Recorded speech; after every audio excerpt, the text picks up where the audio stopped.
So, ito yung before. Tingnan nyo muna, guys. Ayan. So, I barely have any lashes. Say, like, judge it. You judge it.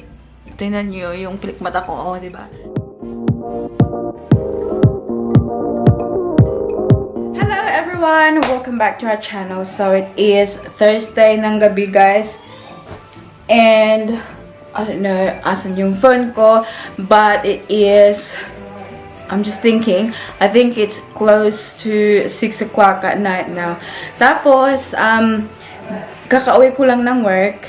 Pinadede ko lang si Paris, guys. Kasi, gusto niyang magdidi, guys. Tingnan niyo, guys. Oh, ang damit ko.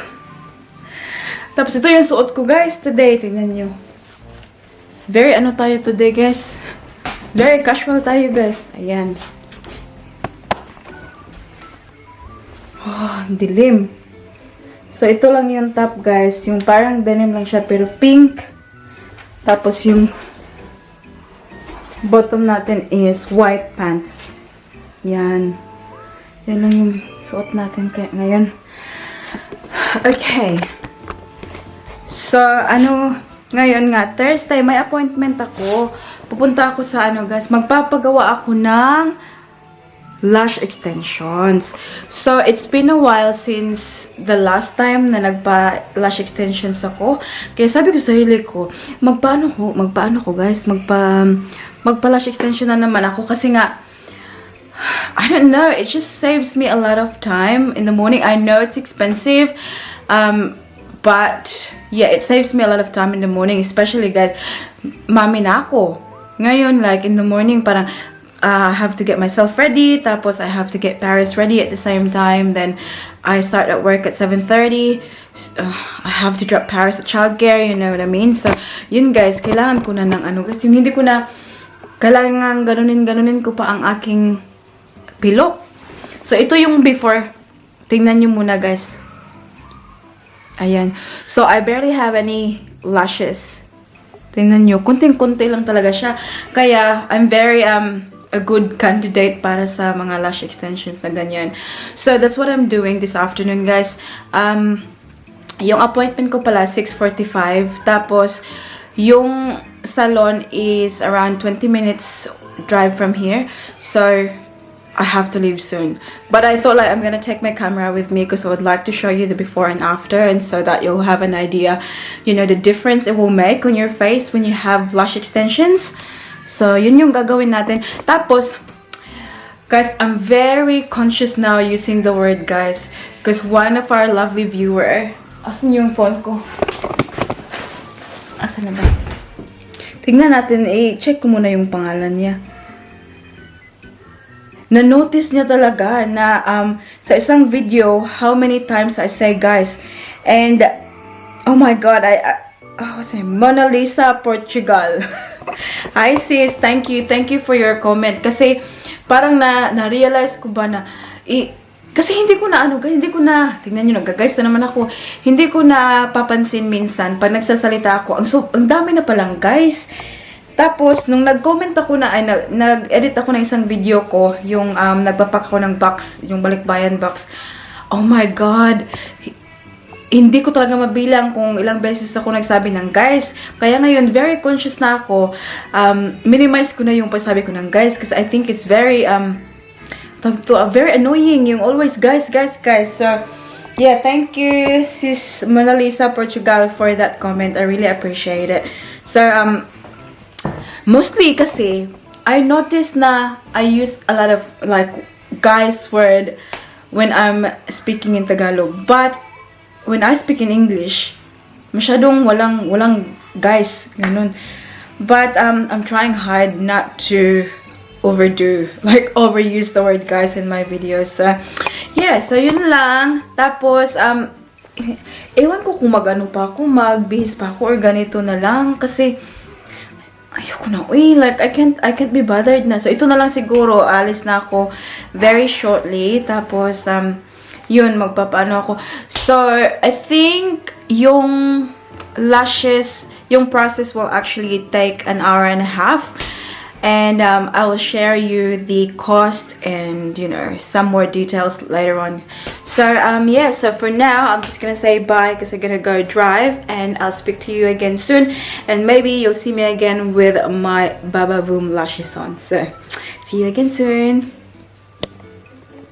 So ayan na nga mga ka-friendship, nakapark na ako sa labas ng paggagawan ko ng lash extensions ko. Tapos as you notice, tinanggal ko yung yung contact lens ko, tapos nagpalit lang ako ng glasses kasi 'di ba nakahiga ka tapos nakapikit yung mata mo for more than an hour, kaya it's not good na meron kang contact lens on, kaya nag glasses lang ako. Tapos yeah, so it'll be perfect na para bang quick nap na rin para sa akin kasi it's been a few nights now na hindi masyadong maganda yung tulog namin ni Paris kasi ang tawag dito, si Paris palaging nagdududo ba paggabi. Tapos I think she's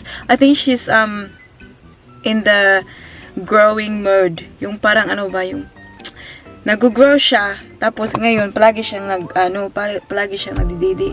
Kaya yun, so I'll take it as an opportunity para magtulog-tulog tayo guys sa dun sa kanila.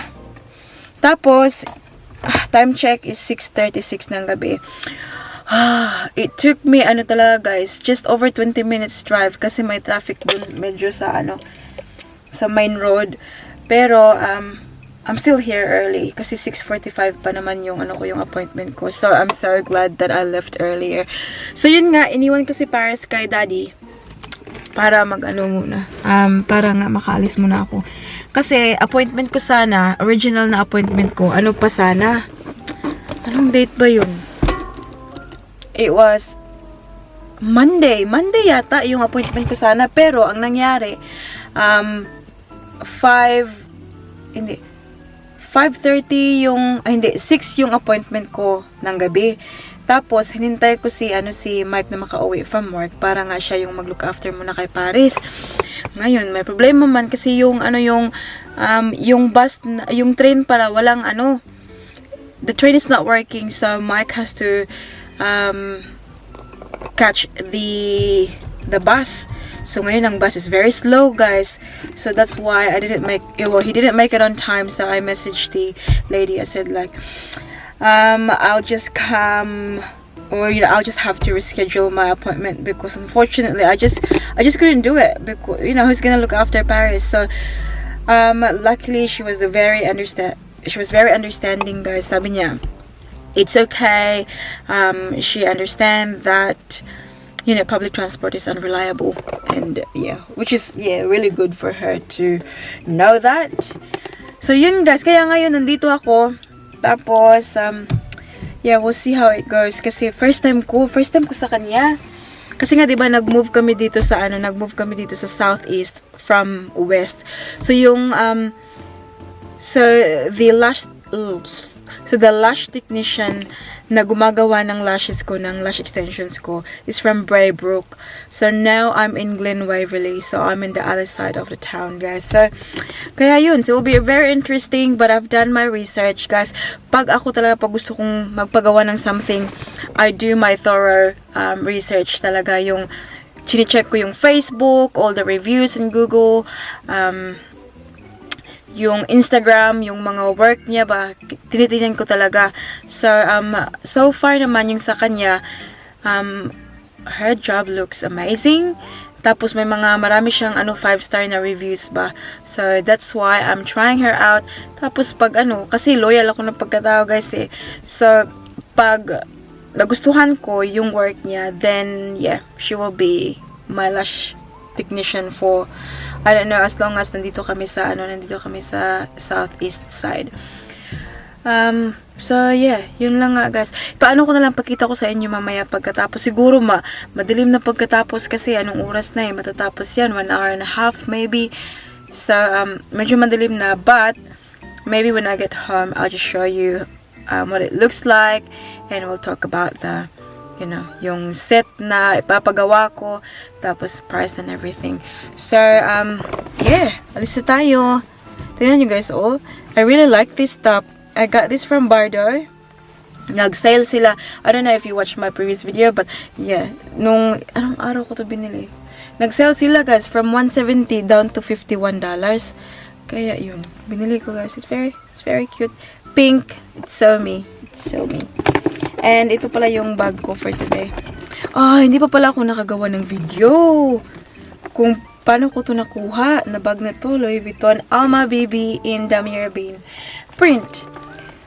Pag ano na lang siguro, sometime this week mag-film ako, but I have been really busy and tired for the last few days. So I'm trying so hard to mag-upload every day, but sometimes I just find it very impossible to do. But yeah, just know that, you know, I'm doing my best, and it's just not easy yung pag mag-film ka tapos mag-i-edit ka pa tapos at the same time I work full time and everything, so yeah, sometimes I just can't find time to do it. But anyways, I gotta go inside now guys because it's 6:41 now, so I only have 4 minutes to walk from here inside. But yeah, I'll see you again soon. Bye! Ang gaganda ng mga bahay dito. Tingnan niyo, oh. Super lalaki. So, nag-doorbell na ako. meron pa pala siyang sa customer sa loob. Kaya, hintay-hintay na muna ako dito sa labas. Actually, yung salon niya, parang nasa loob lang ng bahay nila. So, nandito tayo sa, bahay nila.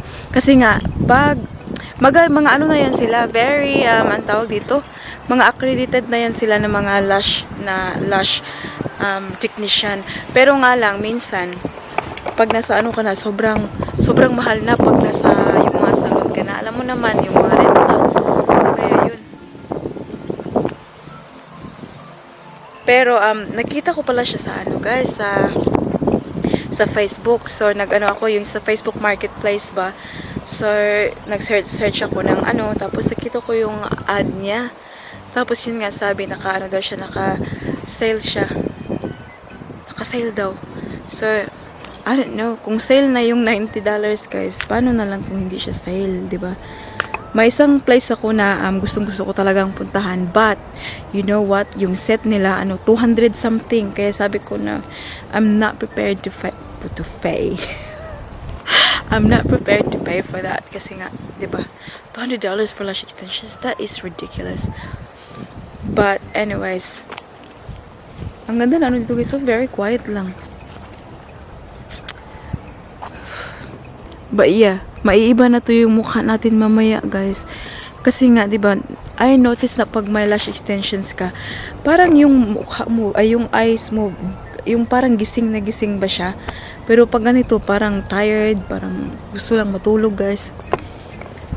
But anyways, I'll give you an update soon.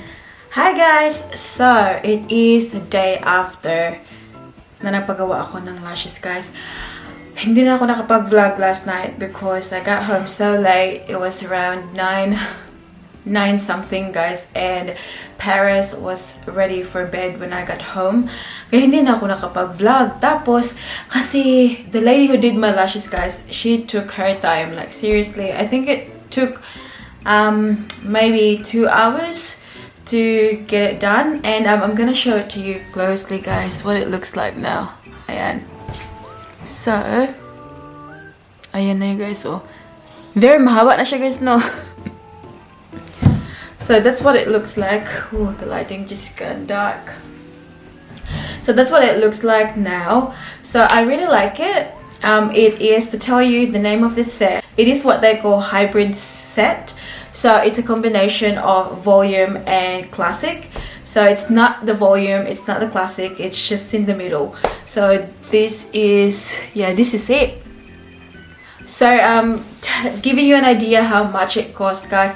With her, kasi nag-ano siya guys, parang nag-promo ba siya? That's how I found her. So, pumunta ako ng Facebook Marketplace. Kasi nga, diba, we just moved into this area. Tapos, yung lady who usually does my lash extensions, malayo na siya. So, I can't go there all the time. Kasi ang layo-layo na talaga. Ngayon, so I try to find something na nice and something na legit, yung maganda talaga yung work niya. So I found her on Facebook, and then I asked for her Instagram page and Facebook page and everything. So obviously you have to do your research before you jump into doing something like this, because obviously it is very important na yung gagawa ng lash extensions mo is like she knows what she's doing, right? Because mata mo yan, guys, baka naman mabulag ka dyan, guys, o anong gagawin nila sa sa mata mo, diba? So kaya yun, so she took her time, 2 hours talaga natapos. Tapos yung price nito, guys, she charged me $90 for this set. So yung volume talaga, it is, I think, 110 or 120 at the moment para sa kanya. So I will insert her details dito sa video na to.